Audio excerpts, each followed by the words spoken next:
اعوذ باللہ من الشیطان الرجیم بسم اللہ الرحمن الرحیم ولا تستوی الحسنة ولا السیئة ادفع بالتي هي احسن فإذا الذي بينك وبينه عداوة كأنه ولي حميم وما يلقاها إلا الذين صبروا وما يلقاها إلا ذو حظ عظيم وَإِمَّا يَنزَغَنَّكَ مِنَ الشَّيْطَانِ نَزْغٌ فَاسْتَعِذْ بِاللَّهِ إِنَّهُ هُوَ السَّمِيعُ الْعَلِيمُ وَمِنْ آيَاتِهِ اللَّيْلُ وَالنَّهَارُ وَالشَّمْسُ وَالْقَمَرُ لَا تَسْجُدُوا لِلشَّمْسِ وَلَا لِلْقَمَرِ وَاسْجُدُوا لِلَّهِ الَّذِي خَلَقَهُنَّ إِن كُنتُمْ إِيَّاهُ تَعْبُدُونَ فَإِنِ اسْتَكْبَرُوا فَالَّذِينَ عِندَ رَبِّكَ يُسَبِّحُونَ لَهُ بِاللَّيْلِ وَالنَّهَارِ وَهُمْ لَا يَسْأَمُونَ صدق الله مولانا العظيم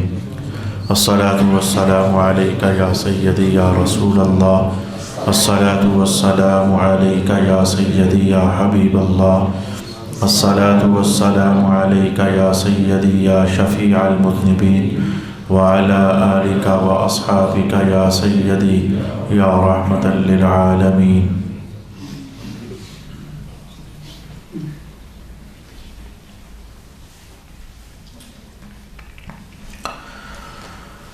آپ برائی کو اچھے طریقے سے دور کریں، بس اس وقت جس کے اور آپ کے درمیان دشمنی ہے وہ ایسا ہو جائے گا جیسے وہ آپ کا خیر خواہ دوست ہے، اور یہ صفت انہی لوگوں کو دی جاتی ہے جو صبر کرتے ہوں، اور یہ صفت انہی لوگوں کو دی جاتی ہے جو بڑے نصیب والے ہوں.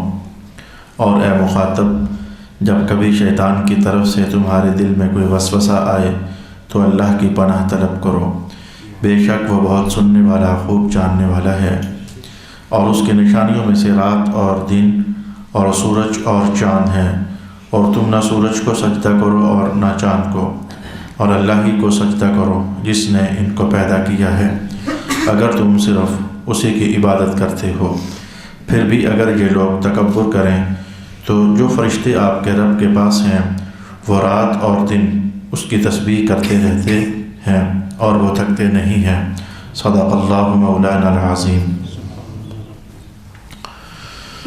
اللہ رب العالمین کے فضل سے آج گزشتہ نشست میں تلاوت کردہ آیت کریمہ کو ایک بار سے پھر میں نے آپ کی خدمت میں تلاوت کیا ہے. اس سے میرے بعض مقاصد تھے جن کی تکمیل مجھے حاصل ہونی تھی. گفتگو کا عنوان گزشتہ نشست میں جو ہم نے اللہ کی دی ہوئی توفیق کے ساتھ ڈیٹیل اور تفصیل سے جانا وہ یہ تھا کہ رب کریم نے ایک بات تو یہ ارشاد فرمائی تھی کہ نیکی کبھی برائی کے برابر نہیں ہو سکتی اور برائی کبھی نیکی کے برابر نہیں ہو سکتی. دوسری بات یہ ارشاد فرمائی تھی کہ ادفع باللتی ہی احسن. ایک تفسیر اور ترجمہ اس کا یوں تھا کہ جو لوگ آپ کے ساتھ برے رویے سے پیش آتے ہیں تو ان کے برے رویے کو ہٹانے کے لیے آپ کو اچھے رویوں کے ساتھ فیس کرنا چاہیے. اللہ تعالیٰ اس کی برکت سے یہ ہے کہ ان کی تمہارے ساتھ دشمنی ختم فرما دے گا اور تم آپس میں ایسے محسوس ہونے لگ جاؤ گے جیسے کہ بڑے گہرے دوست ہوتے ہیں. اس جملے کی دوسری تفسیر اور دوسرا ترجمہ میں نے آپ کی خدمت میں یہ بیان کیا تھا، ادفع باللتی ہی احسن. اپنے معاملات میں اور اپنی پریشانیوں کو ہٹانے میں ان اعمال صالحہ سے دفاع کا کام لیا کرو جو چوٹی کے اعمال صالحہ ہیں.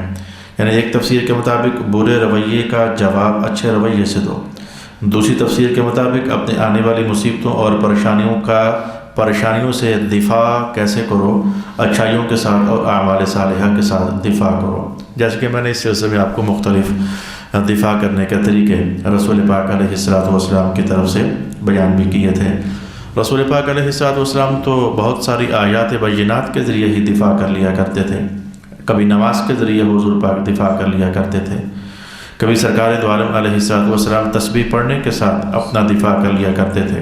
میں تو اس رات کی بات نہیں بھولتا جب سرکار دو عالم علیہ السلام کے مبارک ہاتھ پر ایک بچھو نے ڈنگ لگا لیا تھا، تو آپ نے پانی اور نمک منگوانے کے بعد مکس کیا اور اپنے مبارک ہاتھ پر ڈالا، اور اس کے بعد یہ آپ کا فزیکلی علاج تھا اور محسوساتی علاج تھا. اور اس کے بعد پھر آپ نے کیا کیا تھا؟ قل اعوذ برب الفلق ساری سورت تلاوت کی تھی، قل اعوذ برب الناس ساری سورت تلاوت کی تھی، اور تلاوت کرنے کے بعد وہاں آپ نے دم لگا دیا تھا. جس سے یہ سمجھ آنی چاہیے کہ ٹھیک ہے کہ فزیکلی علاج بھی علاج ہی ہوتا ہے دوائی دارو والا، اور روحانی علاج بھی علاج ہی ہوتا ہے۔ رسول پاک علیہ الصلوۃ والسلام نے باہر کیف دونوں ذریعوں کو رو بکار لایا اور آپ نے استعمال کیا۔ الغرض اپنے اعمال صالحہ کے ذریعے دفاع کرو۔ اب اس کے بعد چونکہ یہ دو تفسیریں مجھے آج اس لیے دوبارہ کہنی تھی کہ جو اگلی آیت ہے وہ جو آج کی ہماری گفتگو کی پہلی آیت ہے، یہ گزشتہ پڑھے ہوئے سبق کا تتمہ اور خلاصہ اس کو کہا جا سکتا ہے۔ عنوان آج کی اس آیت میں یہ ہے، اور وہ جو چیز ہے نا وہ نہیں دی جاتی ہے مگر ان لوگوں کو جو بڑا ہی صبر کرنے والے ہوتے ہیں۔ اب وہ چیز کون سی ہے؟ تفسیر کا یہ پہلو لو تو وہ چیز اور بنتی ہے، تفسیر کا یہ پہلو لو تو وہ چیز اور بنتی ہے۔ یہ تو صبر کرنے والے لوگوں کو اللہ تعالیٰ یہ شے عطا فرماتے ہیں، اور دوسری بات رب کریم نے یہ ارشاد فرمائی، اور یہ تو بڑے نصیب والوں کو نصیب ہوتی ہے۔ وہ چیز کون سی ہے جس کی طرف رب کائنات نے جو اشارہ دیا ہے، یہ تو اللہ تعالیٰ بڑے نصیب والوں کو عطا کرتا ہے۔ کون سی شے؟ یہ وہ شے سمجھانے کے لیے آج میں ایک آیت دوبارہ پھر پیچھے تلاوت کرنے کی غرض سے گیا ہوا تھا۔ اور پہلا جملہ کیا ہے؟ یہ چیز تو اللہ بڑے صبر والوں کو عطا فرماتا ہے۔ جو بڑے صبر والے ہوتے ہیں، جو بڑے بخت والے ہوتے ہیں، یہ شے تو اللہ پاک ان کو عطا فرماتا ہے۔ کون سی شے؟ کس شے کی بات کی جا رہی ہے؟ آئیے میں آپ کے سامنے حسنہ اور سیئہ کی ایک ایک تفسیر، جس سے میرا مقصد پورا ہو جانے والا ہے، آپ کے سامنے بیان کرنے جا رہا ہوں۔ ہم نے جانا تھا کہ حسنہ کبھی سیئہ کے برابر نہیں ہو سکتی، سیئہ کبھی حسنہ کے برابر نہیں ہو سکتی۔ تو حسنہ کا ایک معنی ہم نے یہ بیان کیا تھا کہ صبر کرنا، اور سیئہ کا ایک معنی یہ بیان کیا تھا کہ صبر نہ کرنا۔ حسنہ کا ایک معنی یہ بیان کیا تھا انتقام نہ لینا، اور سیئہ کا ایک معنی یہ بیان کیا تھا کہ انتقام لینا۔ اب یہ جو پیچھے یہ دو تفسیر بیان ہوئی، صبر ہو گیا یا پھر انتقام لینا ہو گیا۔ اب آئیے جو تفسیر کا پہلو نمبر 1 تھا، جو میں نے آپ کے سامنے پچھلی نشست میں پہلے نمبر پر رکھا تھا، تو اس کو ذرا اس کے ساتھ ملا کر کے تو میں آج ایک نیا سبق آپ کی خدمت میں بیان کرنا چاہوں گا۔ میں تسلسل سے پیچھے آتا ہوں تاکہ اب علماء کے لیے تو ان باتوں کو ذرا جلدی سے ڈائجسٹ کر لینا اور نکھیڑا کر لینا ان کے لیے آسان ہوتا ہے کہ ضمیر کا مرجع کس کو بنایا جا رہا ہے، وہ مرجع تک پہنچتے ہیں فوراً ان کے لیے معنی واضح ہو جاتا ہے۔ لیکن آپ اور میں، ہم تو سادے سادے لوگ ہیں، اب ہمیں تو باہر کیف پچھلی بات ساتھ ملا کر کے تو ہی نتیجہ حاصل کرنا ہے۔ آئیے میں دونوں آیتوں کا نتیجہ ایک بار یوں کہتے ہوئے آپ کے سامنے لاتا ہوں، اور دونوں آیتوں کا ایک بار نتیجہ میں یوں آپ کے سامنے لے کر آتا ہوں۔ تو میں ترتیب اور تسلسل سے کلام کروں گا تاکہ اب انقطاع پیدا نہ ہو اور ہمیں عنوان حاصل ہو جائے۔ رب کائنات نے ارشاد فرمایا کہ اگر تمہارے ساتھ کوئی برے رویوں سے پیش آتا ہے تو تم اچھے رویوں سے اس کا فیس کرو، یعنی اگر تمہیں کوئی گالی نکالتا ہے تو تم آگے سے حسن اخلاق کا مظاہرہ کرو۔ میں اس موقع پر پھر مجھے بات یاد آ جاتی ہے، امام اعظم ابو حنیفہ رحمۃ اللہ تعالیٰ علیہ ارشاد فرماتے تھے کہ مجھے خبر ہوئی کہ شہر میں فلانا بندہ ہے، وہ ہر وقت میرے خلاف ہی بولتا رہتا ہے، ہر وقت میرے خلاف ہی بولتا رہتا ہے۔ اب چونکہ میں کوئی عام آدمی تھوڑا تھا، یہ لفظ میرے ہیں، یہ امام اعظم کے نہیں ہے، وہ تو اپنے آپ کو فقیر کہتے ہیں کیونکہ فقیر اس حقیقت کو سمجھتا تھا۔ لیکن میں کہتا ہوں کہ امام اعظم کوئی عام آدمی تھوڑے تھے۔ وہ خبر ہوئی کہ فلانا بندہ جہاں بیٹھتا ہے وہ امام اعظم کے خلاف کوئی نہ کوئی روگ لگی باتیں بول دیتا ہے، کوئی نہ کوئی دکھ دینے والا کلام وہ استعمال کرتا ہے۔ تو امام اعظم فرماتے ہیں میں نے اس کا علاج کیسے کیا؟ میں نے اس کا علاج ویسے کیا جیسے میرے رب کائنات نے ارشاد فرمایا۔ آپ نے کیا کیا امام؟ فرماتے ہیں کہ جب اس کی کوئی بری بات میرے پاس پہنچتی نا تو اس خبر دینے والے کے سامنے میں اس بندے کی خوب تعریف کرتا، وہ تو بہت اچھا ہے، وہ تو بڑا پارسا ہے، وہ تو اللہ والا ہے، آئے ہائے ہائے ہے۔ وہ جب میں اتنی ساری تعریفیں کرتا، اب وہ بندہ جب جا کر ادھر کہتا نا کہ امام اعظم تیرے بارے میں یہ کہتے ہیں، اسے ایک ٹھنڈک کا سا احساس ہوتا میں نے کیا غلیظ گوئی کی ہے اور آگے سے مجھے جواب کیا ملا ہے۔ تو پھر وہ شاید وہ بات سمجھ نہ پاتا، کسی اور محفل کے اندر پھر جب وہ کوئی الٹی سیدھی بات میرے خلاف کرتا تو میں پھر اس خبر دینے والے کے سامنے مجمع کے اندر اس کی اتنی تعریفیں کرتا، ایک دن مجھے محسوس ہو گیا کہ اب اس کی آگ ٹھنڈی ہونے لگ گئی ہے۔ تو پھر کسی وقت مجھے خبر ملی کہ اب جب کہ اس نے برا کہا میں نے ادھر سے جواب دیا نا تو مجھے خبر ملی کہ وہ کہنے والا کہہ رہا تھا ویسے میں ایسے ہی لگا ہوا تھا، امام اعظم ایسے ہیں نہیں ہے ویسے، اللہ اکبر اللہ اکبر، ویسے ہیں نہیں ہے ایسے ہی لگا ہوا تھا میں، مجھے کسی نے ورغلایا ہوا تھا۔ لیکن بیبیوں یہ کام تو بڑا مشکل ہے، یہ کون کر رہا ہے؟ امام اعظم ابو حنیفہ کر رہے ہیں۔ تو ان کے کیسے کام کرنے کے لیے میں پہلے یوں بول دیتا ہوں جگر بڑا چاہیے، دل بڑا چاہیے، صبر بڑا چاہیے، میں کہتا ہوں کہ سینہ بڑا چاہیے، فکر بڑی چاہیے، سوچ بڑی چاہیے۔ جب میں نے ایک بندے کا حوالہ آپ کے سامنے دیا نا اب مجھے لگتا ہے کہ عنوان آپ کے سامنے کھل ہی جائے گا۔ رب کائنات نے کہا کہ اگر تمہارے ساتھ کوئی برے رویوں سے پیش آتا ہے تو تم اچھے رویے سے اس کا مقابلہ کرو، تو ایک وقت ایسا آئے گا کہ تمہارے اور اس کے درمیان دوستی ہو جائے گی۔ ویسے یہ جو انتقام نہ لینے والی کہانی ہے نا، یہ سوائے صبر والوں کے کسی کو دی نہیں جاتی جاتی ہے۔ اور یہ انتقام نہ لینے والی جو کہانی ہے نا، یہ ویسے بخت والوں ہی کو نصیب ہوتی ہے، ہر بندے کا حصہ نہیں ہوتا ہے۔ یہ ہے دونوں آیتوں کا ترتیب اور چلاؤ، اور یہ ہے انتخاب عنوان جو میں نے آپ کی خدمت میں کہنا چاہا کہ صبر کر جانا یہ ہر بندے کا مقام نہیں ہے۔ میں کہتا ہوں انتقام نہ لینا یہ ہر بندے کا حصہ نہیں ہے، غصہ نہ دکھانا ہر بندے کا حصہ نہیں ہے۔ میرے سونےوں، غصے سے آپ نے اس جہان کے اندر تباہیاں نہیں دیکھی ہیں، خاندان اجڑتے نہیں دیکھے ہیں، رشتے پائمال ہوتے نہیں دیکھے ہیں، محبتیں برباد ہوتی نہیں دیکھی ہیں، اور میں اگر کچھ بھی کہہ دوں اپنے تعلقات کو دشمنیوں کی آگ کی نظر ہوتے آپ نے کیا نہیں دیکھا ہے، محبتوں کے بوٹے کیا سوکھ جاتے ہوئے آپ نے نہیں دیکھے ہیں۔ یہ غصہ تو بڑی خطرناک ہمارے پاس جو سب سے زیادہ کیسز آتے ہیں وہ نماز کے نہیں ہیں، حالانکہ نماز سب سے زیادہ کی جانے والی عبادت ہے، لیکن ہمارے پاس نماز کے مسائل زیادہ نہیں آتے ہیں۔ آپ کو سن کر حیرت ہوگی، ہمارے پاس سب سے زیادہ مسائل طلاقوں کے آتے ہیں۔ یہ کتنی عجیب ناک بات ہو گئی، طلاقوں کے آتے ہیں، اور یقین جان لیجیے جب جانچ پڑتال ہوتی ہے تو کوئی خاص بات پیچھے ہوتی ہی نہیں ہے، چھوٹی چھوٹی بات پر شیطان کی تو کارروائی ہے۔ مجھے فوراً سمجھ آتی ہے کہ کیونکہ سرکار دو عالم علیہ السلام نے ہمیں سمجھایا ہوا ہے کہ یہ پیچھے کے شیطان ہے جو خاندانوں کو اجاڑنے کے لیے لگا رہتا ہے، میاں بیوی کی درمیان لڑائیاں ڈلوانے کے لیے لگا رہتا ہوتا ہے، غلط فہمیاں پیدا کرتا رہتا ہے، بات بات پر ایموشنل کر دیتا ہے، بات بات پر غصہ چڑھا دیتا ہے، بات بات پر جذباتی بندے کو کر دیتا ہے، اس کے خون کے اندر گھس جاتا ہے اور پھر وہ آگ بگولا بندے کو کر دیتا ہے۔ تو چھوٹی چھوٹی بات پر سیخ پا ہو جانا، خاندان برباد ہو جاتے ہیں۔ رسول پاک علیہ السلام نے بھی اسی لیے جہاں بہت سارے عنوانات کو بطور شریعت بیان فرمایا، ایسے ہی میں کہتا ہوں سرکار دو عالم علیہ السلام نے اپنے غصے کو دبا جانے کے حوالے سے، اپنے جذبات کو ٹھنڈا کرنے کے حوالے سے، انتقام کی آگ پر صبر کا پانی ڈال دینے کے حوالے سے حضور نے کتنی تعلیمات ارشاد فرمائی ہوئی ہیں کہ آپ کو حدیث بھول گئی جب آپ نے فرمایا تھا کہ پہلوان کون ہوتا ہے؟ کہا حضور جو پکڑ کر گرائے نیچے پٹخائے۔ کہا نہیں، پہلوان تو میں اسے کہتا ہوں اور میں اسے سمجھتا ہوں جو اپنے غصے پر قابو پا لیتا ہے۔ ایک صاحب نے مجھ سے پوچھا بھی تھا، بلکہ ایک نے نہیں، اب تو میں کہہ سکتا ہوں کہ کئی صاحبوں نے مجھ سے پوچھا تھا کہ غصے پر ہم کیسے کنٹرول کریں، جب آتا ہے تو پھر قابو نہیں رہتا ہے۔ میں نے کہا طریقہ میں بتا دیتا ہوں، نسخہ میں لکھ دیتا ہوں، اب یہ ٹیبلٹ کھاؤ گے تو اللہ تعالیٰ آپ کو شفا نصیب فرمائے گا نا۔ ڈاکٹر کا کام تو لکھ کر دے دینا ہوتا ہے، میاں اب کھاؤ گے تو پھر ہی ہے۔ کتنے لوگ ایسے ہی ہوتے ہیں، خاص کر کے خواتین دوائی نہیں کھاتی ہیں، یہ پوری دنیا کی خواتین کا یہی حال ہے۔ جس خامن کو دیکھو تو وہ یہ پٹ رہا ہوتا ہے، دوائی لا کر دے دیتا ہوں، اللہ والے کھاتی نہیں آگے سے۔ یہ جیسے خواتین ہوتی ہیں دوائی کھاتی نہیں ہے، تو میں کہتا ہوں کیریکٹر میں کئی مرد بھی ایسے وہ خواتین والا رول ادا کرتے ہیں، وہ دوائی کھاتے نہیں ہیں، پوچھ لیتے ہیں، نسخے بتا دیے جاتے ہیں۔ میں نے کہا جنیا میں بتا دیتا ہوں تو یہ نسخہ، یہ غصے کو کنٹرول کرنے کے لیے سرکار دو عالم علیہ السلام نے یہ نسخہ ارشاد کیا ہے، حضور نے یہ نسخہ ارشاد کیا ہے۔ اب کرنا تو تیرا کام ہے نا، کہنے کا بتا دے کون سا ہے۔ میں نے کہا میرے حضور نے بنیاد قائم کی ہے کہ غصہ آتا کدھر سے ہے، وہ یہ شیطان کی طرف سے ہے، یہ شیطانی کارروائی ہوتی ہے، اور یہ شیطان چونکہ بنا ہے آگ سے، لہذا ایک حدیث کے الفاظ یہ ہیں کہ تم پانی کا استعمال کرو۔ اچھا، یہ پانی کے استعمال کرنے کا ایک مشہور معنی تو وہی تھا جو میں نے آپ کو بیان کر دیا ہوا ہے، یعنی وضو کرو، صاف صاف وضو کرنے کے الفاظ آتے ہیں، تو وضو کرو گے تو لہذا تمہارا غصہ جو ہے وہ ٹھنڈا ہو جائے گا۔ میں بیان یہ کرنا چاہ رہا ہوں کہ یہ جو ہے نا، یہ انتقام نہ لینا، یہ بڑے نصیب والوں کا مقدر ہوتا ہے، یہ بڑے نصیب والوں کو یہ دولت دی جاتی ہے، یہ ہر بندے کا حصہ نہیں ہے۔ لیکن آج میں کلمات پڑھتے ہوئے مجھے جب یہ الفاظ پڑھے کہ ایک مفسر کے ہاں کہ اگر تمہیں غصہ چڑھے تو پانی پیو، میں سوچنے لگا یہ پانی پینا کس حدیث میں آتا ہے، یعنی ابھی تک میرے مطالعے میں تھا نہیں یہ پانی پیو۔ وضو کرنے والی بات تو مجھے سمجھ آئی ہوئی تھی، میں نے پڑھی بھی ہوئی تھی کہ اگر غصہ آ جائے تو وضو کر لو، اللہ تعالیٰ فضل کرے گا، غصہ ٹھنڈا ہو جائے گا۔ لیکن جب میں نے اس مفسر کے ہاں یہ پڑھا کہ پانی پی لو، میں سوچنے لگ گیا یا اللہ یہ پانی پینے والی بات ہے کدھر؟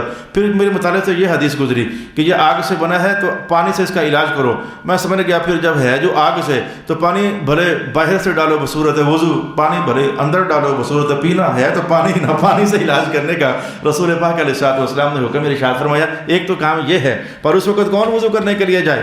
کون وضو کرنے کے لیے جائے؟ یہی تو قرآن کہتا ہے یہ بڑے بخت والوں کا کام ہوتا ہے جو حضور کی بات جان کر کے اپنے غصے کو دبانے کے لیے میاں بیوی کے درمیان ہو رہی لڑائی، اس وقت تو مارنے کو دل کر رہا ہوتا ہے۔ میں لوگوں کی کہانی سنا رہا ہوں آپ کو، اس وقت تو کوئی شے ملے تلوار تو بیوی کے سر پہ ماروں، اینٹ پتھر ماروں، اس وقت تو بندے یہ سوچ رہے ہوتے ہیں۔ تو اب قرآن سمجھ آیا ہے وہ بڑا بخت والا ہے جو چپ کر کے نیچے جا کر وضو کرنے لگ جاتا ہے۔ جو وضو کرنا جو ہے غصے کو دبا لینا، انتقام نہ لینا، یہ بڑے بخت والوں کا کام ہے۔ سونے ہو آپ نے مرد دیکھے ہیں، لیکن میں تو کہتا ہوں کہ میرے حضور تو مردان کی اس کی شمار کرتے جو پی جانے والا ہے۔ یہ کمزور مخلوق پر غصہ چڑھنا، کمزور مخلوق پر، اور پھر اپنا گھر برباد کر لینا، پھر اپنے بچوں کا خیال بھی نہیں کرتے ہو۔ بچوں کے سر پر باپ نہ رہے تو بچے برباد ہو جاتے ہیں، بچوں کے سر پر ماں نہ رہے تو بھی بچے برباد ہو جاتے ہیں۔ یہ اللہ نے نظام ہی کچھ ایسا رکھا ہوا ہے کہ بچوں کے پالنے کا سلسلہ رب کائنات نے ماں اور باپ کے سوا کوئی ہے ہی نہیں ہے، کوئی دوسری تیسری مخلوق ہے ہی نہیں ہے جو ان ایسا پیار دے سکے، تیسری مخلوق ہے ہی نہیں ہے جو ان ایسی شفقت بچوں کو دے سکے۔ اچھا تو آئیے، میں نے کہا سرکار دو عالم علیہ السلام نے ایک نسخہ تو یہ ارشاد کیا ہے کہ وضو کر لو، چلو لگے ہاتھوں آ رہی ہے بھی جانو کہ پانی پی لو۔ اور میں کہتا ہوں اچھا مجھ سے زیادہ تحقیق نہ کروانا کہ پیپسی پی سکتے ہیں کہ نہیں پی سکتے ہو، بھائی پی سکتے ہو، غصہ چڑھے تو پیپسی پی سکتے ہو، 7 اپ پی سکتے ہو۔ عنوان پیپسی اور 7 اپ نہیں ہے، یہ ہوتے ہیں لڑکے، یہ کالج کے لڑکے ہوتے ہیں، میں ان سے بہت ڈرتا ہوں، یہ کوئی الٹے سیدھے سوال کرتے ہیں اوٹ پٹانگ، لیکن اللہ میری مدد کرتا ہے، میرا جواب بھی اس کا آ جاتا ہے۔ چائے بھی پی سکتے ہو، گرم چائے بھی پی سکتے ہو، عنوان پانی ہے، پانی آپ کے غصے کو وہ ٹھنڈا کر دے گا، جہاں جہاں بھی پانی آپ کو نظر۔ لسی بھی پی سکتے ہو۔ صلی اللہ علیہ حبیبہ محمد وعلی آلہ واصحابہ اجمعین۔ اچھا تو دوسرا علاج رسول پاک علیہ السلام نے یہ ارشاد فرمایا کہ غصہ اگر چڑھ جاتا ہے تو ایسا کرو، تم بیٹھ جاؤ۔ کبھی آپ نے دیکھا کہ 2 بندے بیٹھے لڑ رہے ہوں تو جس کو غصہ چڑھے وہ کھڑا ہو جاتا ہے، آپ کو یاد آ گیا ہوگا، او یار واقعی یہ تو ہم نے دیکھا ہے، بندے لیٹے ہوں تو اٹھ کے بیٹھ جاتے ہیں، تب بھی غصہ ٹھنڈا رہو تو کھڑے ہو جاتے ہیں، ٹھنڈا کرنے کے لیے نہیں، غصہ اور تیز کرنے، تمہیں جانتا نہیں ہے، کھڑے ہو جاتے ہیں، مجبوراً دوسرے کے بھی کھڑا ہونا پڑتا ہے۔ تو غصے کی تیزی بندے کو کھڑا کرتی ہے۔ تو میرے حضور نے کہا پھر ایسا کرو، یہ تمہیں شیطان نے کھڑا کیا، تم بیٹھ جاؤ، پھر دیکھو تمہارا غصہ جاتا کدھر ہے۔ حضور اگر بیٹھنے سے بھی ہے کچھ ایسے لوگ تیز، اب میں سوال ہی کر سکتا ہوں، حضور اگر بیٹھنے سے بھی کہا چلو ایسا کرو پھر لیٹ جاؤ، لیٹ کر کے تو اللہ کرے گا تمہارا غصہ جو ہے وہ اللہ تعالیٰ ٹھنڈا فرما ہی دے گا۔ او کما قال رسول اللہ صلی اللہ علیہ وآلہ وسلم۔ البتہ یہاں جو میرے پاس الفاظ ہیں ان میں ہم کیا فیض پا سکتے ہیں؟ وَإِمَّا يَنزَغَنَّكَ مِنَ الشَّيْطَانِ نَزْغٌ فَاسْتَعِذْ بِاللَّهِ۔ ہاں، غصہ ٹھنڈے کرنے کا ایک علاج یہ بھی ہے، اگر شیطان تمہیں اندر سے کچوکا مارتا ہی ہے، وہ تمہارے وجود میں فساد، نزغ، یہ نزغ بھی کیا شے ہوتی ہے، نزغ کے کئی ترجمے آپ پڑھیں گے۔ آج میں طلباء کو پڑھا رہا تھا الاتقان سے، امام جلال الدین سیوطی کی بڑی مارکۃ الآراء کتاب ہے۔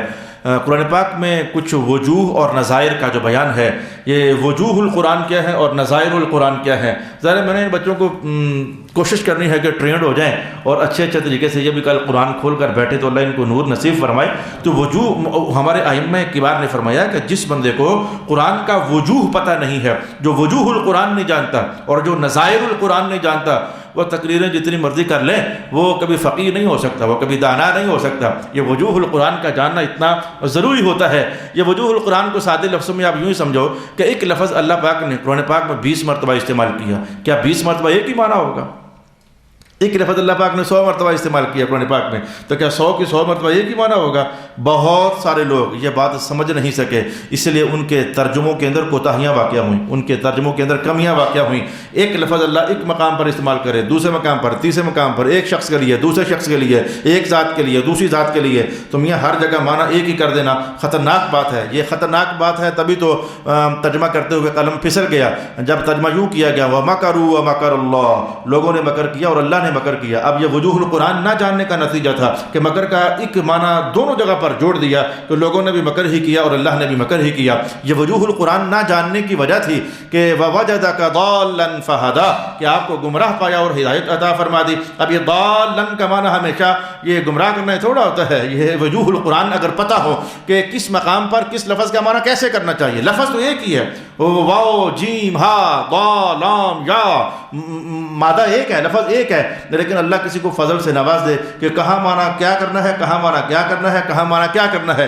آج اسی کی تازہ مثال میرے سامنے ہے، وَإِمَّا يَنزَغَنَّكَ مِنَ الشَّيْطَانِ، اگر شیطان تمہیں نزغ کرے۔ اچھا، وجوہ القرآن کے علم کے اعتبار سے بعض علماء نے نزغ کا معنی یہ کیا کہ اگر تو شیطان تمہیں وسوسہ ڈالے، لیکن میرے استاد گرامی حضرت علامہ پیر سید ریاض حسین شاہ صاحب زاد اللہ فی برکاتہ و مجداتہ و فیوزاتہ، آپ نے نزغ کا معنی کیا، اور یہ وجوہ القرآن کے اعتبار سے ہے، آپ نے نزغ کا معنی کیا نقصان دینا یا فساد مچانا۔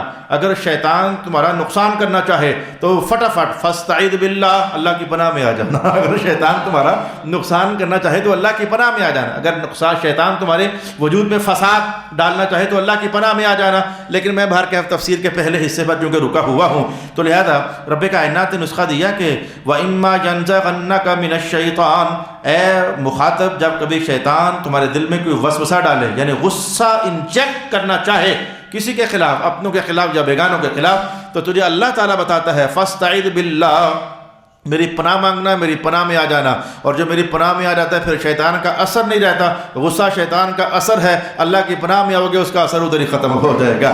اچھا یہ فاستعذ باللہ، اللہ کی پناہ میں آنے کا طریقہ کیا ہوتا ہے یہ بتا دیتا ہوں۔ یہ بالکل وہی طریقہ ہے جو 14ویں سپارے میں کہیں جا کر رب کائنات نے ارشاد کیا تھا، اذا قرأت القرآن فاستعذ باللہ، جب قرآن پڑھنے لگو تو اللہ کی پناہ میں آ جاؤ۔ یا اللہ تعالیٰ پناہ میں آنا کیسے ہے مصطفیٰ کریم بتائیں گے، حضور پناہ میں کیسے آنا ہے؟ وہ کہا ایسے پڑھو، اعوذ باللہ من الشیطان الرجیم، یہ پڑھ جاؤ گے تم اللہ کی پناہ میں آ جاؤ گے، پھر اللہ تعالیٰ اس بندے کو پناہ عطا فرما دیتا ہے۔ ویسے میں آج کے جو مسلمان ہیں اللہ تعالیٰ ان کو ہم سب کو بخت بیدار عطا فرمائے، برکات نصیب فرمائے، دعا کرتا ہوں میں۔ کچھ مسلمان تو ایسے درویش صفت ہوتے ہیں اور درویش منش ہوتے ہیں، ماشاء اللہ ماشاء اللہ ماشاء اللہ، ان پر اللہ بھی بڑا خوش ہوتا ہے جب حضور کا کوئی حکم آ جائے نا، انہیں کوئی لاجک سمجھ آئے یا نہ آئے، کوئی سائنس کے حوالے سے کوئی تحقیق ان کو سمجھ آئے یا نہ آئے، وہ کہتے ہیں آمنا وصدقنا، ہمارے حضور نے فرمایا ہمیں ایسے ہی کرنا چاہیے۔ جیسے امام اعظم نے کیا فرمایا تھا کہ وہ مجھے پیڑا کہتا تو میں اس کا علاج پھر ویسے کرتا جیسے حضور نے رب کائنات نے کہا تھا، میں اس کی تعریفوں کے پل باندھ دیتا، یعنی ایمان لانا، یقین کرنا، میرے رب نے یوں کہا ہے تو یوں ہوگا، پھر دوسری رائے اس کے اندر نہیں ہے، میرے حضور نے یوں فرمایا ہے تو یوں ہوگا، پھر دوسری رائے اس کے اندر نہیں ہے۔ میں کہتا ہوں وہ کچھ مسلمان ایسے ہوتے ہیں کہ جو سنت ان کے سامنے آئے، جو حکم حضور کا ان کے سامنے آئے، فٹافٹ ماننے کے لیے وہ تیار ہو جاتے ہیں۔ لیکن کچھ مسلمان ہوتے ہیں دور حاضر کی تحقیقوں کے رسیا اور نشئی، یعنی جب تک انہیں کوئی ڈاکٹر نہ کہے کہ یہ کام تو ایسے، مثلا یہ جو ناک میں اگر بندہ پانی ڈالے نا تو وہ نزلے اور زکام جیسی اور بہت ساری بیماریاں ان سے بچا رہتا ہے، پھر بندے کو یاد آتا ہے وہ یار ہمارے حضور بھی یہی فرماتے ہیں، سنت کی وجہ سے بڑی برکت ہے، یعنی حضور کی بات مان کر نہیں لیکن جب کسی ڈاکٹر نے لکھ دیا نا تو پھر بڑا مانتے ہیں، ہو یہ تو ہمارے یار، وہ دیکھو ڈاکٹروں کی پھر بلکہ میں کہتا ہوں حضور کی عصمت میں جملہ بولیں گے، اور ڈاکٹروں تم تو آج یہاں پہنچے، میرے حضور نے پہلے ہی فرما دیا، یعنی پھر وہ اس طرح کے جملے بھی بولنے کے لیے آمادہ ہو جاتے ہیں، جسے کہتے ہیں طب اور طب نبوی اور سائنس۔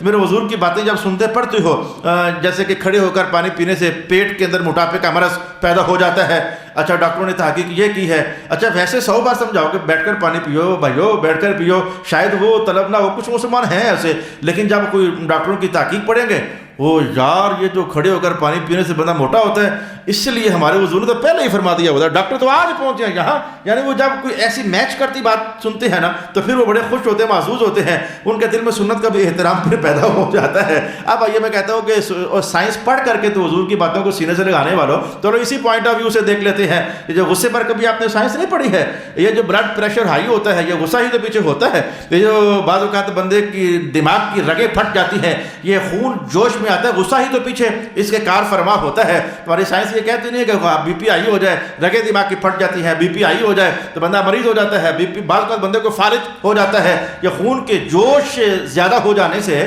بعض اوقات بندے کو فالج بھی ہو جاتا ہے۔ تو اب بھی یہاں کہو نا وہ یار سائنس تو آج یہاں پہنچی ہے، ہمارے حضور نے تو پہلے فرما دیا غصہ نہیں کرنا چاہیے، ایک ہی تو حرام ہے جس کو پینے کا حضور نے حکم ارشاد کیا ہوا ہے، وہ بھی نہیں پیتے ہو اللہ والو، لہذا میں کہتا ہوں اب بھی اللہ والیوں پر رحم کر لو، اب بھی اپنی بیویوں پر رحم کر لو، اب ہی بات پر غصے میں آ کر کے ان کو طلاقیں نہ دے دو۔ ان گھرانوں سے جا کر پوچھو جو اجڑ چکے ہیں، بیوی کے سر پر میاں کا سایہ نہیں ہے، بچوں کے سر پر باپ کا ہاتھ نہیں ہے، تو یہ غصے کی کار فرمائیاں ہیں، شیطان تو چاہتا ہے وَإِمَّا يَنزَغَنَّكَ مِنَ الشَّيْطَانِ نَزْغٌ، وہ تو غصہ تمہیں چڑھانا چاہتا ہے، تمہیں استادوں کو غصہ، میں کہتا ہوں بعض قاری لوگ اللہ ان کو برکت سے نواز دے اور ٹھنڈی ساری ہدایت نصیب فرما دے، یہ زنجیروں سے مار مار کر لہو لہان کرنا، یہ پیچھے غصہ ہی تو چڑھا ہوا ہے، ہوا کیا تھا سب کی یاد نہیں تھی، کیا ہوا تھا منزل یاد نہیں تھی، اور چل یار تو اس کو یہ کہہ دے بابا جی یہ آپ کا بچہ میرے پاس نہیں پڑھتا، لے جاؤ اس کو، بات ٹھنڈی ہو گئی یار، ہم بھی بچوں کو فارغ کر دیتے ہیں جب دیکھتے ہیں کہ بچے کا حفظ نہیں کمپلیٹ ہو رہا اور یہ نقصان کر رہا ہے زندگی اور وقت اس کا برباد ہو رہا ہے، ہم تو صاف لوگوں سے کہہ دیتے ہیں بھائی ہم نے پوری کوشش کی ہے، کل تیرے کہنے پر مہینہ اور ٹرائی کر لیتے لیکن بچہ چل نہیں رہا، لے جاؤ یار، یہ زنجیریں مار مار کے اس کو ہلاک کر دینا اور الٹا لٹکا کر کے تو اس کا اللہ اکبر کتنی موتیں واقع ہو گئیں۔ یہ غصہ علماء کے پاس جائے گا انہیں برباد کرے گا، یہ غصہ خاوندوں کے پاس جائے گا انہیں برباد کرے گا، غصہ دوستوں میں آئے گا انہیں برباد کرے گا۔ اس لیے تو رب کائنات فرما رہا ہے یہ ہر بندے کا مقدر ہی کہاں ہے، یہ اللہ بڑے بخت والوں کو عطا فرماتا ہے، وہ غصہ پی جائیں، وہ انتقام نہ لیں، وہ صبر کر جائیں، وہ ٹھنڈے ہو جائیں، وہ وضو کر لیں، وہ بیٹھ جائیں، وہ لیٹ جائیں، وہ محفل سے اٹھ کر کہیں اور چلے جائیں، یعنی اپنے آپ کو جیسے تیسے پولیس والوں سے سیکھ لو دفعہ وقتی. یہ دفعہ وقتی پولیس والوں کا بڑا اہم ترین عنوان ہوتا ہے.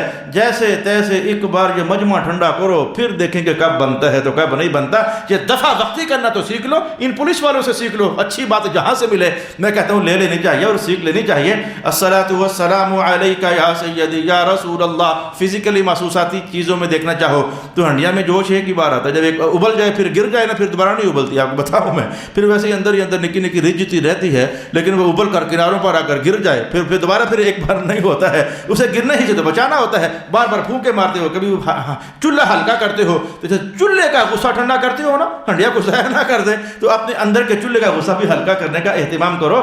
وضو سے پانی پی کر کے، لسیاں پی کر کے، اور میں خوش طبی میں کہہ رہا ہوں لسیاں پی کر کے، ہے وہ پانی کی فیملی ہی کوئی عجیب بات نہیں میں نے کہہ ڈالی ہے، پیپسیاں پی کر کے، لیکن اس غصے کا اللہ تعالیٰ ہدایت نصیب فرمائے. میں نے رک کر کے کافی دیر آپ سے اسی عنوان پر ہم کلام ہونا چاہا ہے.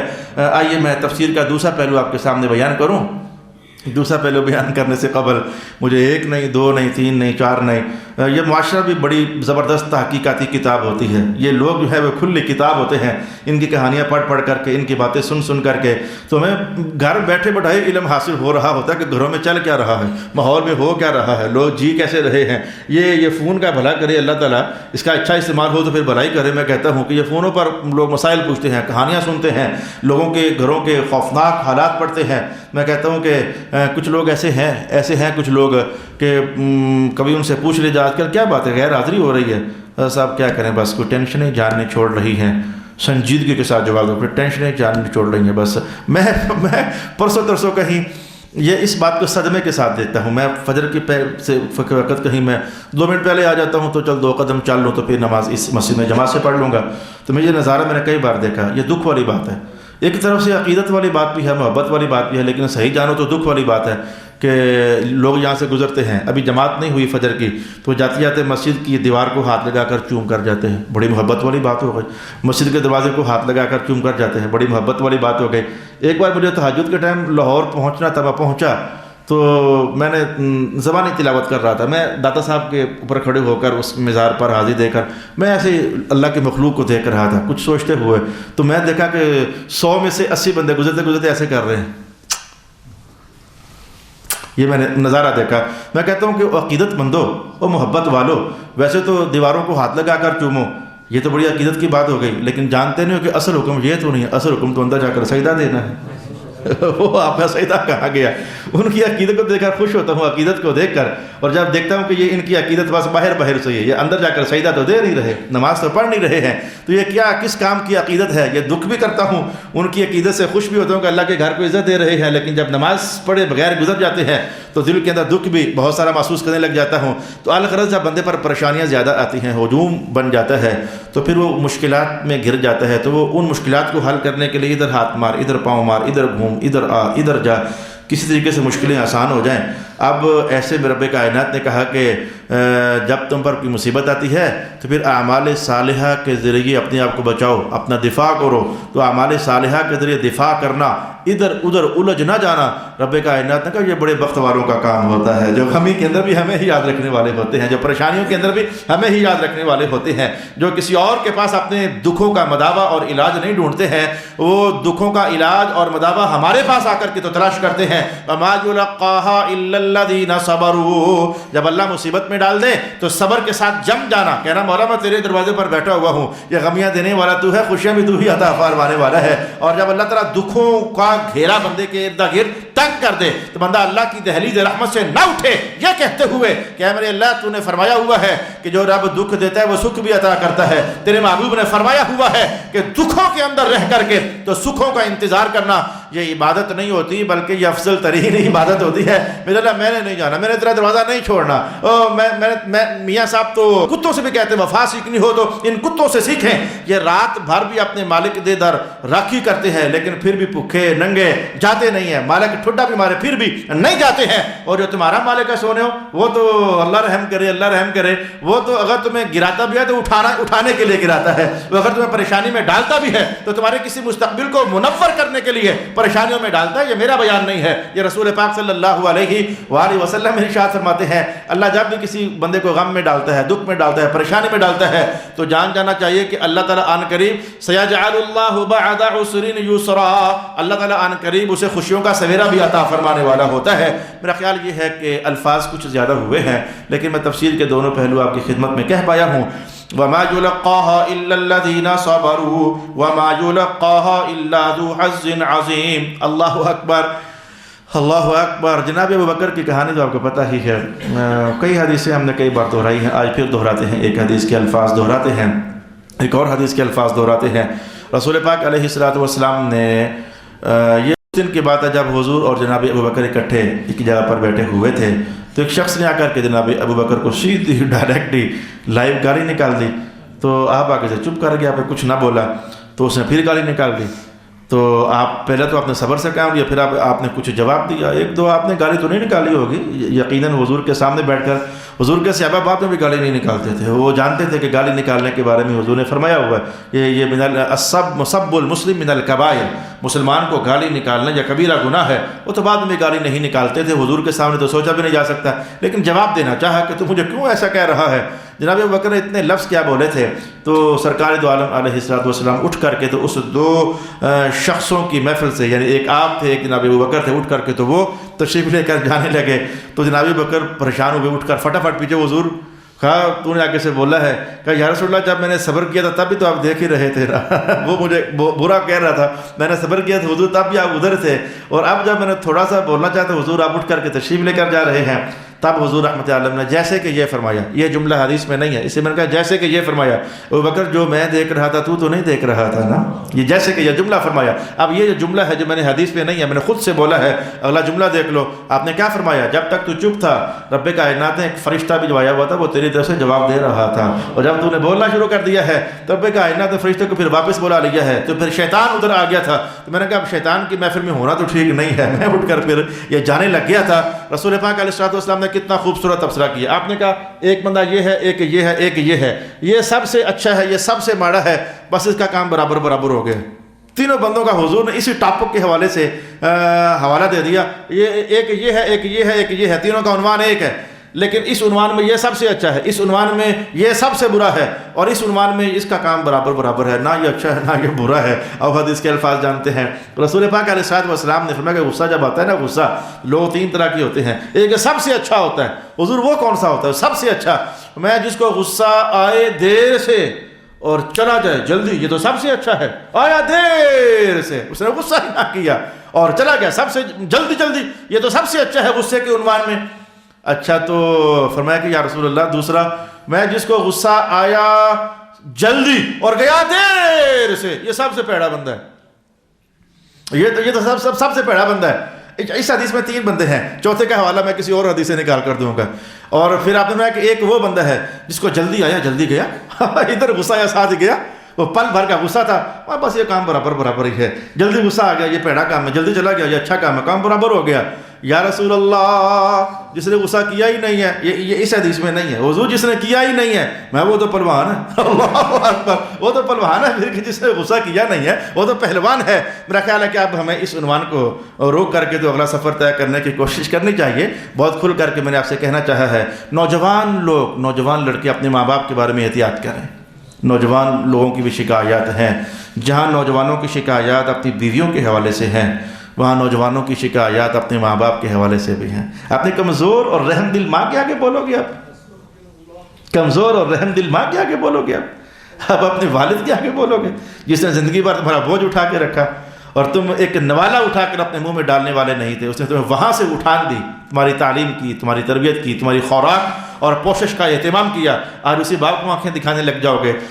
پیچھے کاروائی سارے غصے کی ہے، پیچھے کاروائی سارے شیطان کی ہے، وہی جس طرح انگلیوں پر نچاتا ہے جوانوں کو۔ میں کہتا ہوں کہ اللہ تعالی ہمیں اس کے شر سے بچا کے رکھے۔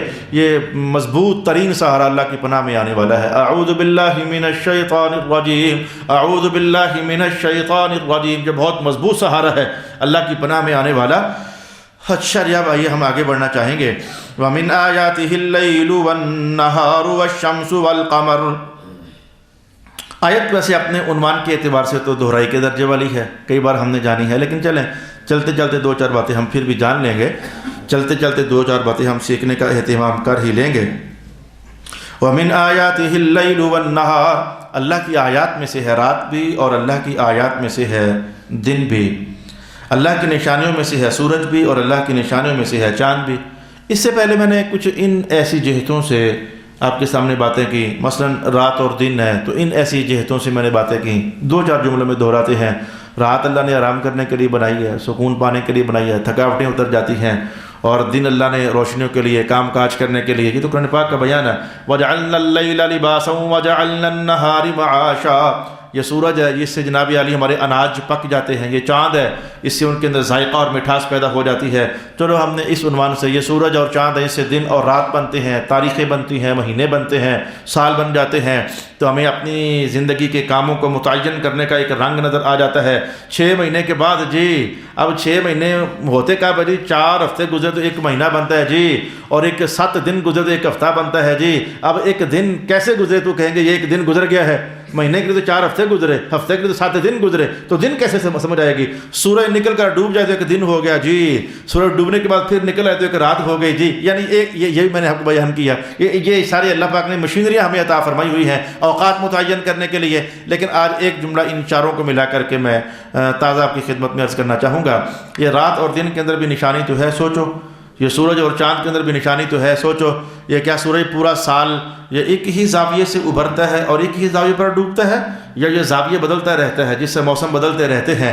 آج میرے ایک ساتھی کہنے لگے خزاں آ رہی ہے کہ جا رہی ہے؟ میں کہا پڑھیا لکھا جا رہی ہے، پڑھیا لکھا خزاں جا رہی ہے، خزاں آ نہیں رہی ہے، اور یہاں پہ بہار آ رہی ہے۔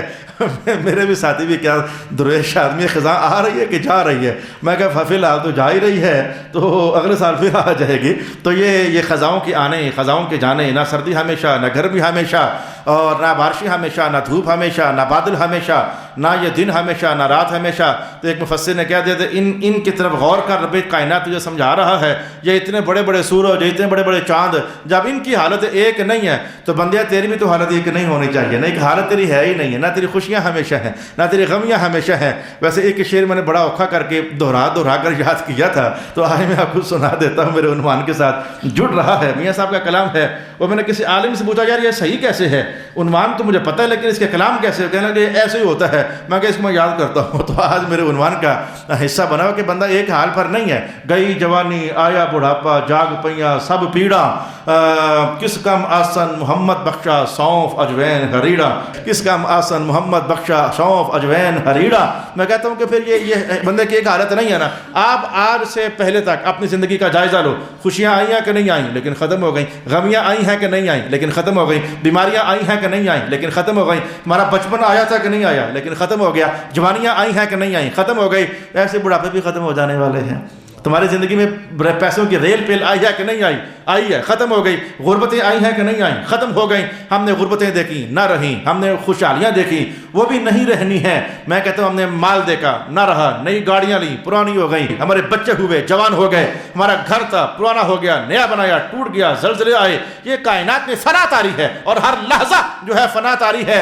تو رب کائنات کا دیکھو نا، من اللیل ومن آیاتہ اللیل والنہار والشمس والقمر، خوشیوں میں ہو تو اس پر اترانا نہ، یہ کون سی ہمیشہ رہنے والی ہیں؟ غمیوں میں ہو تو ڈوب ہی نہ جانا، غم میں کہیں ڈوب ہی نہ جانا، اور نہیں رہنے والی ہے ہمیشہ۔ تم سمجھو کہ نہ سمجھو، نہیں رہنے والی ہے ہمیشہ۔ یا غم ختم ہو جائے گا یا تم ہی ختم ہو جاؤ گے۔ اگر غم ختم ہو گئے تب بھی تو غم ختم ہی ہو گئے نا، اور اگر تم ختم ہو گئے تب بھی غم ختم ہی ہو گئے۔ یہ نہیں رہیں گے ہمیشہ، یہ سب کچھ ختم ہو جانے والا ہے۔ میں کہتا ہوں ایک تو ہم یہی سبق لے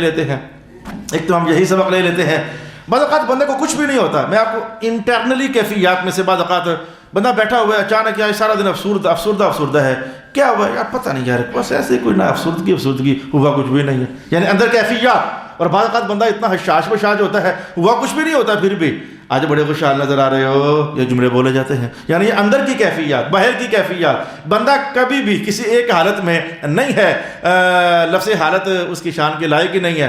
ہمیشہ سدا بہار، اگر رحمتوں باری کو زیادہ تو اللہ ہی کی ذات ہے۔ نہ جس پر بیماری آئے، نہ جس پر بڑھاپا آئے، نہ جس پر تھکاوٹ آئے، نہ جس پر نیند آئے، نہ جس پر غربت آئے، اور نہ جس پر مالداری ہے وہ، یہ مالداری غربتیں یہ انسانوں کی کہانیاں، یہ اللہ کی کہانیاں نہیں ہیں۔ وَمِنْ آيَاتِهِ اللَّيْلُ وَالنَّهَارُ وَالشَّمْسُ وَالْقَمَرُ۔ میں دوسری بات آج آپ کے سامنے وہ کہہ دیتا ہوں جو چند ہفتے پہلے گزر گئی پاکستان کے حوالے سے، لمبا ترین سورج گرہن لگ گیا۔ رب کریم نے کہا یہ بھی ہماری نشانی ہے، چاند کو گرہن لگ گیا، یہ بھی ہماری نشانی ہے۔ بڑی ویسے باتیں ہوئیں رسول اللہ کے دور میں، بڑی باتیں ہوئیں۔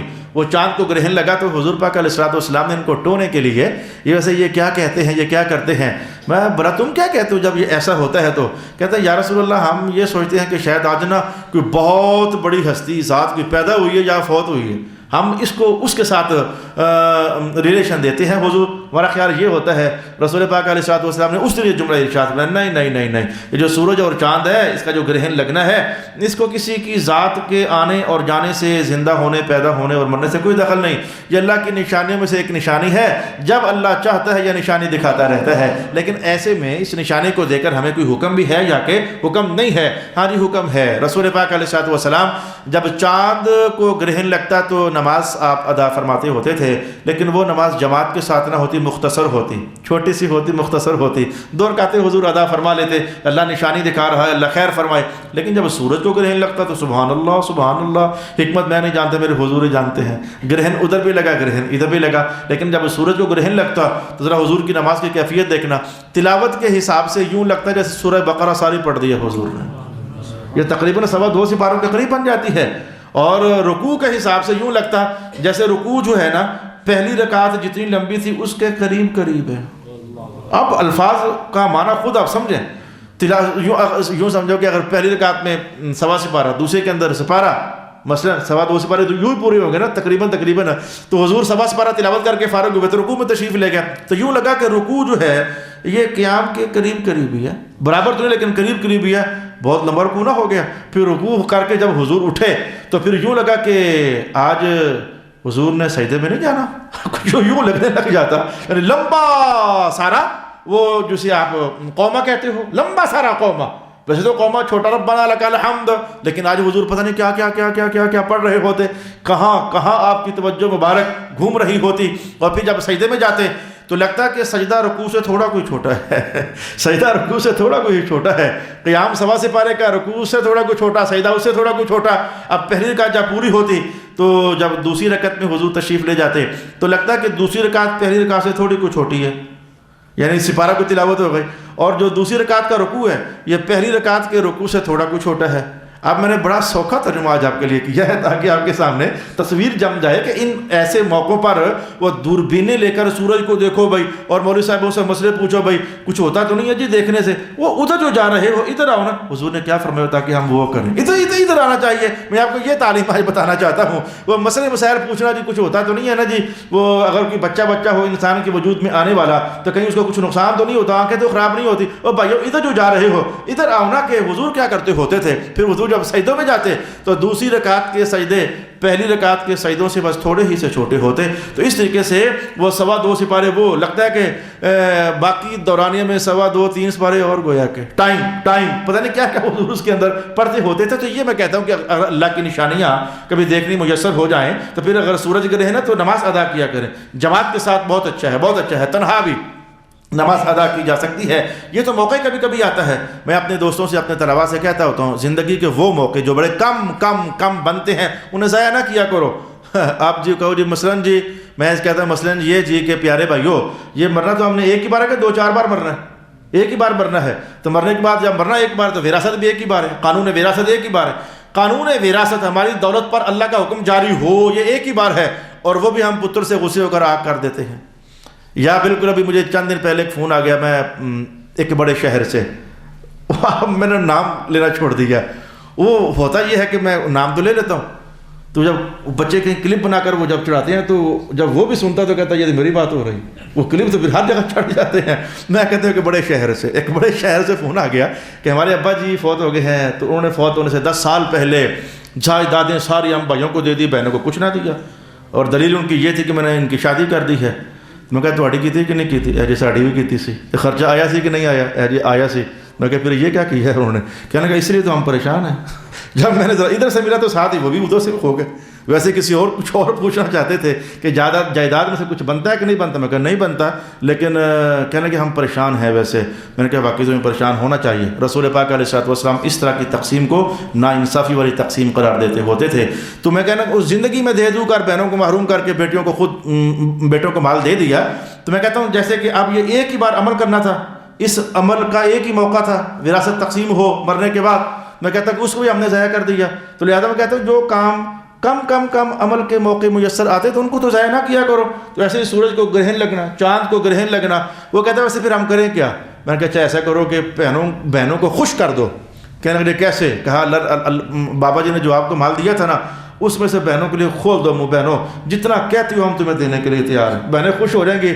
تو بوجھ تو ہے تمہارے ابا جی پر, بوجھ تو ہے قبر میں. یہ تو میں نہیں کہتا کہ نہیں ہے, کہ ذرا ناانصافی کر دینا, بہنوں کو کچھ نہ دینا, بیٹوں کو کچھ نہ دینا, بیٹوں کو سارا دے دینا, یہ بوجھ تو ہے. میں نہیں کہتا کتنا کو بوجھ ہے, میں عذاب نہیں کہتا, بوجھ ہی کہتا ہوں. چلو نرم سے لفظ استعمال کرتا ہوں. تو اگر ابا جی کا بوجھ ہٹانا چاہتے ہو تو اپنے دولت کے خزانے بہنوں کے لیے کھول دو. بہنوں جتنا کہتی ہو ہم تمہیں دینے کے لیے تیار ہیں, تم ناراض نہ ہونا, خوش ہو جاؤ تاکہ ابا جی کا بوجھ ہلکا ہو جائے. میں کہتا ہوں زندگی میں کم موقع ہیں سورج گرہن کے, زندگی میں کم موقع ہیں چاند گرہن کے. تو اللہ تعالیٰ کہہ جو رہا ہے من آیاتہ اللیل والنہار والشمس والقمر, یہ سب اللہ کی نشانیاں ہیں. تو ان نشانیوں کا وقت ویسے نبھاؤ جیسے رسول اللہ نبھایا کرتے تھے. میں آج آپ کو یہ تعلیم دینا چاہتا تھا, آج میں کسی اور بات کی طرف نہیں جانا چاہتا. لا تسجدوا للشمس ولا للقمر, یہ سورج کو سجدہ نہ کرو اور نہ چاند کو سجدہ کرو.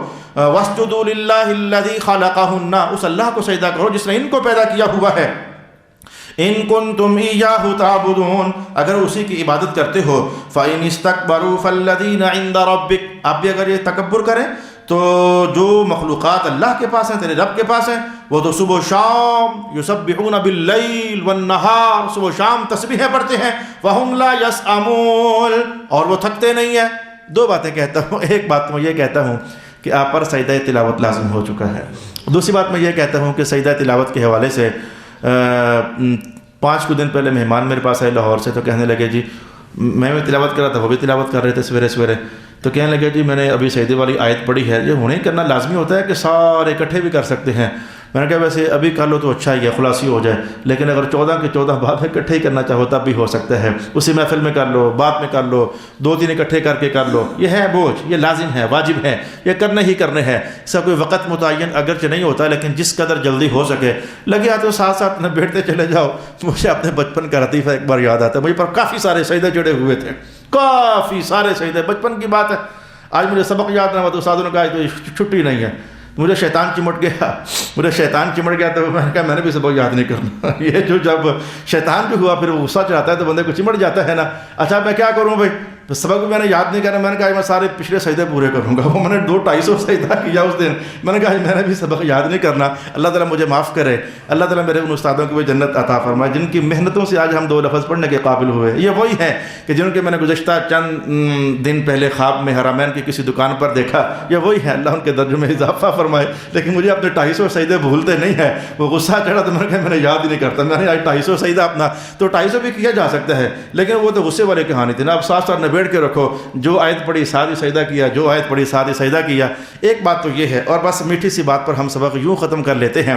الصلاۃ والسلام علیک یا سیدی یا رسول اللہ وعلی آلک واصحابک یا سیدی یا حبیب اللہ. کسی دن ٹرائی کرو, بھلے قرآن پاک پر ٹرائی کر لو, بھلے درود و سلام پر ٹرائی کر لو, بھلے تسبیحات پڑھنے پر ٹرائی کرو.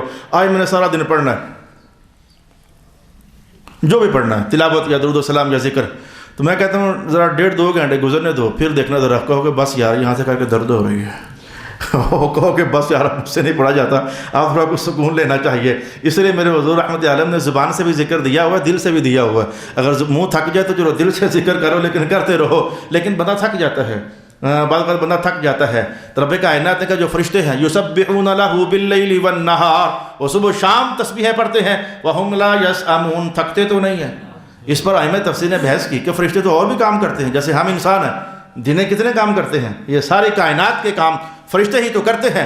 تو بحث اٹھ گئی کہ فرشتے کام بھی کرتے ہیں تو سارا دن پڑھتے بھی ہیں, تو رات کو بھی پڑھتے ہیں, سوتے بھی نہیں, تو تھکتے بھی نہیں ہیں. یار یہ کیسے ہو سکتا ہے بندہ پڑھتا بھی جائے اور تھکے بھی نہ, یہ کیسے ہو سکتا ہے؟ اللہ اکبر. بندے کا منہ تھک جاتا ہے, پڑھتے پڑھتے بولتے بولتے منہ تھک جاتا ہے بندے کا, لیکن فرشتوں کا منہ تھکتا ہی نہیں ہے. اللہ اکبر، میرے حضور رحمۃ اللہ علیہ جلدی سے اس مسئلے کو حل فرما دیا، جلدی سے حل فرما دیا۔ آپ نے فرمایا کہ فرشتے تسبیح و حمد پڑھتے ہیں تو ان کا یہ پڑھنا بھلا کیسے ہے؟ حضور کیسے ہے؟ میں جیسے تم سانس لیتے ہو، یعنی جیسے تم سانس لیتے ہو نا، کچھ بھی کرتے رہو سانس لینے سے نہیں تھکتے ہو۔ بندہ کہ 2-2.5 گھنٹے سانس نہ لئے، نہیں ہو سکتا۔ اگر آرام کرو گے پکا پکا ہی پھر آرام ہو جائے گا۔ یہ سانس لیتے لیتے لیتے لیتے لیتے لیتے لیتے بندہ تھکتا ہی نہیں ہے، اور کوئی کام کرو ساتھ تھک جاتے ہو۔ میرے حضور نے فرمایا کہ جیسے اللہ نے تمہارے سانس بنائے ہیں نا، تھکتے نہیں ہو، بس سمجھو کہ تمہارے سانس ہے فرشتوں کی تسبیح ہیں، وہ تسبیحیں پڑھتے پڑھتے پڑھتے اللہ نے ان کو بنایا ہی ایسے ہے، اللہ پاک نے ان کی تخلیق ہی ایسے فرمائی ہے، وہ تسبیحیں پڑھتے پڑھتے تھکتے نہیں ہیں۔ یسبحون لہ باللیل والنہار وہم لا یسأمون، وہ تھکتے نہیں ہیں۔ وآخر دعوانا ان الحمد للہ رب العالمین۔